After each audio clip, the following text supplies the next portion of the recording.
Hey guys, welcome back to Sir Sketch-A-Lot. I've posted some follow-up drawings as I said I would, and I've got one here that again that's in ballpoint pen for a follow-up, and I just wanted to go over a little bit of commentary on those. I'm going to do a video on the importance of sketchbooks, as this is where all these drawings have come from. I've just printed them out here, you know, front, back, so forth. So these are all taken from my sketchbook, and that's what the sketchbooks are for. I'll go back to them and I'll think, oh, here I had a good idea here, or maybe just a partial idea. Is there aspects of this I can use? And they've just been a gold mine for me over the years. Sometimes they don't always lead to a finished product, but I love sketching, love drawing, love creating, and that's where I look at those and I try to just, they're pretty much for me most of the time. If they're not for a client, that's all they're for. But what I want to do is before we start this video, I've done it in two parts. It was done in the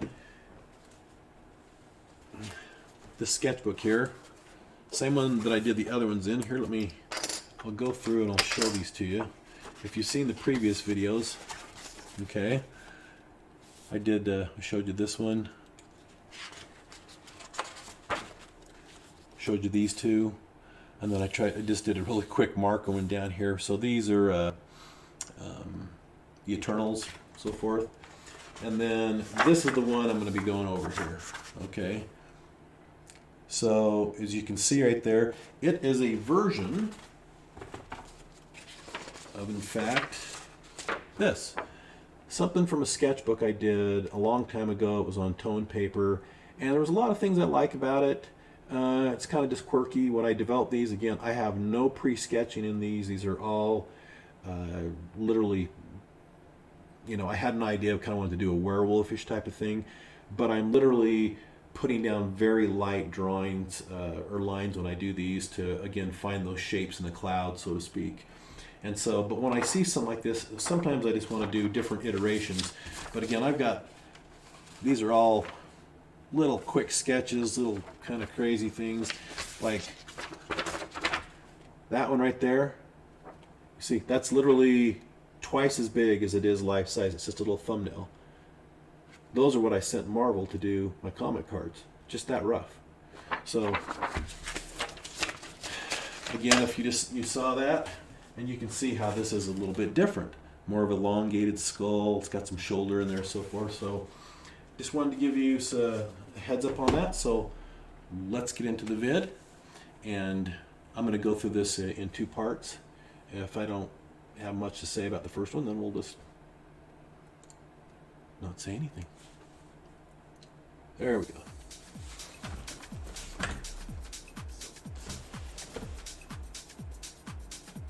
So what I've done is, you can't see, is I have the other drawing. It's just off to the upper left, and usually I'm going to get that drawing that I'm using as close to me as possible if I'm trying to copy it, which I'm not trying to do here. I just want to look at it, just kind of get the gist of the basic shapes there, and to make it look very similar. But once, you know, at this point right now, I'm not even looking at this anymore. I already pretty much know in my head what I've got to do because, well, I did the original drawing. So again, if you want to, those of you who have not used ballpoint pen, if you have patience and you're one of those people that doesn't mind just sitting down for a long time, I think I spent a total of 2.5 hours on this or something like that. But it's these big black areas that are just kind of time consuming as far as the pen and a ballpoint pen goes.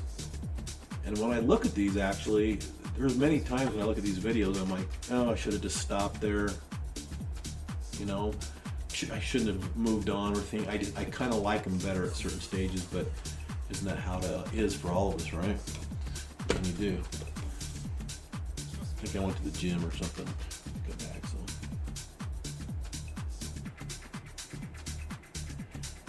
The beauty of the ballpoint pen is that there's just so many hidden shapes and things that you find in there.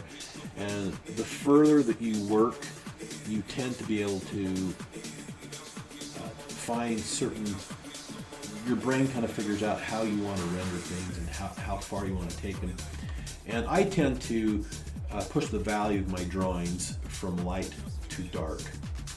And I kind of like them a little bit darker that way. Sometimes it's just an artifact of the way that I draw these, but I just like seeing them dark because it allows me to look at that drawing years later and I just see some of these cool things going on. Just one little corner, I don't know, maybe I'm just weird. I got a question, I'm pretty weird.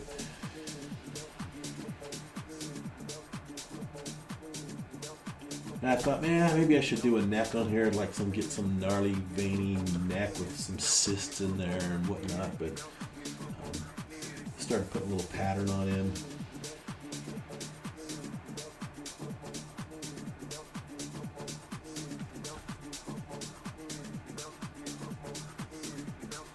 And that's it. I'd appreciate it if you would go down the comments, let me know what you think of it.